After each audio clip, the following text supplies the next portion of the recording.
Só Ele é a minha rocha e a minha salvação, o meu alto refúgio, não serei abalado. Salmo capítulo 62, o verso 5. Com essa parte da Bíblia nós começamos mais um dia aqui na presença do Senhor, agradecidos a Ele por tudo o que Ele tem feito por nós, pela nossa família. São muitas bênçãos. Se nós parássemos para enumerar as bênçãos que nós recebemos de Deus, eu tenho certeza que seriam enormes, muitas. Mas nós não podemos deixar de ter um coração agradecido a Deus. Nos 5 primeiros livros da Bíblia que nós temos estudado, nós já podemos ver que Deus ensina de uma forma didática as ofertas pacíficas, ensinando o seu povo que eles precisavam regularmente ter um coração agradecido. São muitas atividades que nós lidamos nos dias atuais, mas não deixe de ter um coração agradecido ao Senhor. Tire momentos no decorrer do dia para você se voltar para Deus e fazer expressões de gratidão. Tenha certeza que os olhos do Senhor estarão sobre a tua vida a cada dia. Quero convidá-lo nessa manhã, como é o nosso costume e a nossa responsabilidade aqui, estudarmos a palavra de Deus, o livro de Levíticos, capítulo 25, verso 2. Fala aos filhos de Israel e dize-lhes: quando entrares na terra que vos dou, então a terra guardará um sábado ao Senhor. São orientações específicas de Deus para os filhos de Israel. Nós podemos ver aqui no texto bíblico. Deus queria que a nação de Israel tivesse um ano sabático, um ano de descanso. Nesse ano a terra não deveria ser plantar nada, a terra deveria descansar. Na verdade, Deus estava mais preocupado com os seus filhos do que com a própria terra. É claro, e se o ser humano estivesse cuidando da terra, deixando que ela descansasse, a terra teria muito mais forças para responder, eles teriam uma colheita muito mais farta, os seus produtos seriam muito mais vigorosos e bonitos do que outros povos se eles seguissem as orientações de Deus. Seguindo as orientações de Deus, eles estariam demonstrando dependência, reconhecendo que a palavra de Deus é soberana, Ele tem a palavra final. Portanto, se Deus estava pedindo algo de fato, em especial, deveria acontecer e eles deveriam ser obedientes. Além do ano sabático, havia também o ano do jubileu. É só você fazer a multiplicação, 7 vezes 7 daria 49.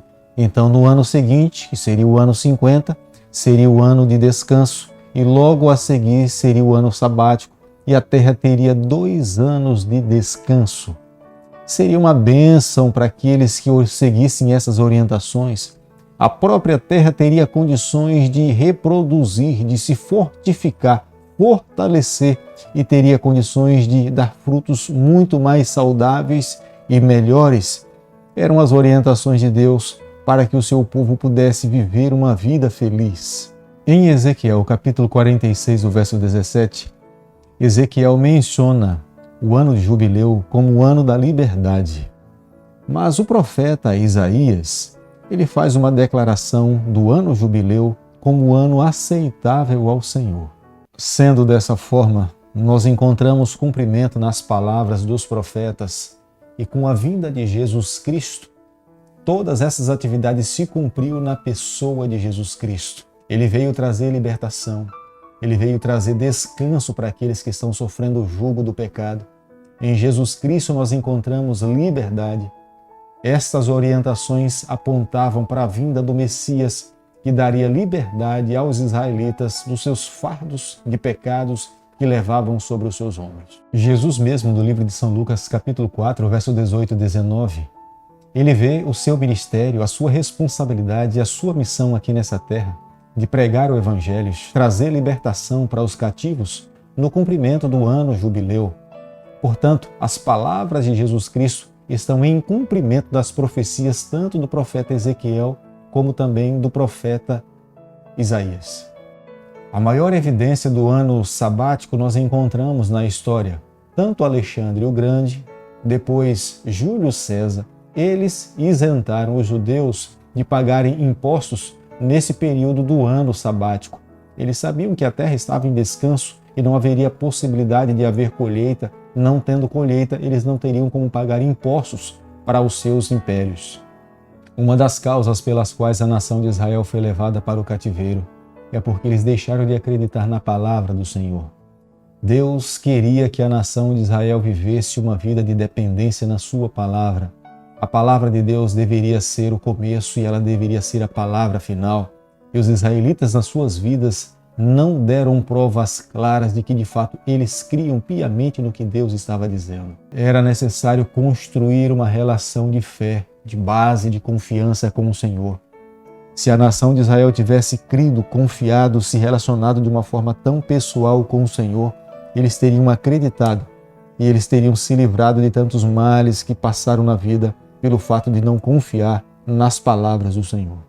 O livro de Levíticos, capítulo 25, verso 23, diz o seguinte: Também a terra não se venderá em perpetuidade, porque a terra é minha, pois vós sois para mim estrangeiros e peregrinos.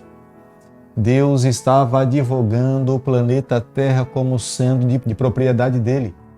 Ele sabia perfeitamente que os seus filhos que estavam sob a face dessa terra, eles eram peregrinos. Nós não viveríamos aqui para sempre, seríamos levados para viver com ele por toda a eternidade. Mas nós precisamos entender que Deus estava colocando no coração dos seres humanos a responsabilidade de serem mordomos, cuidar desta terra para o Senhor. E tudo aquilo que nós recebemos provém das mãos de Deus. Por isso que nós não podemos ter a ideia de que tudo é nosso, que pertence tudo a nós, mas nós estamos aqui a administrar para os nossos bens, para o nosso Deus, porque um dia Ele irá pedir conta de cada um de nós o que nós fizemos com todas as bênçãos que nós recebemos em nossa vida. Deus mesmo um dia chamou Abraão a assumir aliança com ele, para que através da bênção que Abraão fosse receber na sua vida, ele abençoasse outras pessoas. Abraão não deveria viver uma vida egoísta, mas o que ele recebesse deveria abençoar outras pessoas, ser uma bênção para outras pessoas, para outros povos. O livro de Levíticos, capítulo 25, do verso 35 ao verso 37, Deus dá uma atenção especial às classes menos favorecidas dentro da nação de Israel.